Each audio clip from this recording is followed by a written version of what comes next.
आज सुबह सुबह नींद मुझे छोड़कर जाने का नाम ही नहीं ले रही थी। ऐसा लग रहा था जैसे कि कुंभकर्ण की आत्मा ने मेरे अंदर प्रवेश कर लिया हो और अब वो मुझे छोड़कर जाने वाली है नहीं। और दूसरी तरफ साहब जी थे जो सुबह सुबह ही फ़ोन लेकर बैठ गए थे, क्योंकि उनकी काम करने की कोई नीति नहीं थी।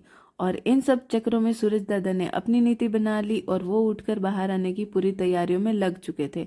अब हमें तो उठना ही था, तो घर के छोटे मोटे काम खत्म किए और अपने अस्त्र शस्त्र उठाकर निकल गए खेत के लिए, क्योंकि आज बनी थी खाद की टोली। और ये क्या, पतिदेव जी तो हमसे पहले ही ट्रैक्टर लेकर पहुंच चुके हैं और सासू माँ जी भी आ गए।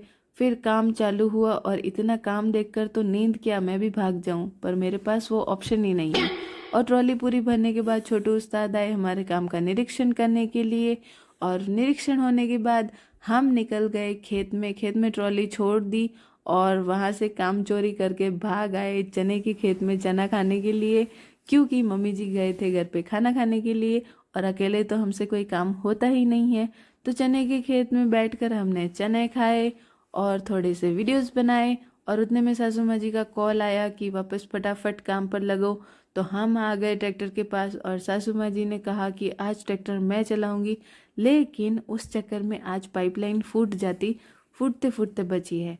तो फिर ट्रैक्टर की बागडोर संभाली साहब जी ने और हम दोनों सास बहू ने खाद की ट्रॉली खाली की। और इतनी मेहनत के भैया चाय तो बनती है, तो चाय पी। और उसके बाद दादाजी आए, क्योंकि वो एक रैली में जा रहे थे। और ये कौन से संघ की यूनिफॉर्म है आप कमेंट करके बताओ।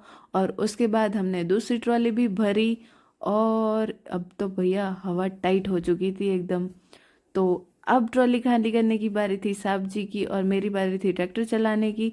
तो ट्रॉली खाली करते करते शाम हो चुकी थी और इतना काम करने के बाद नींद तो उड़ गई, लेकिन साथ ही में आज तो हमारी हालत ही खराब हो गई थी।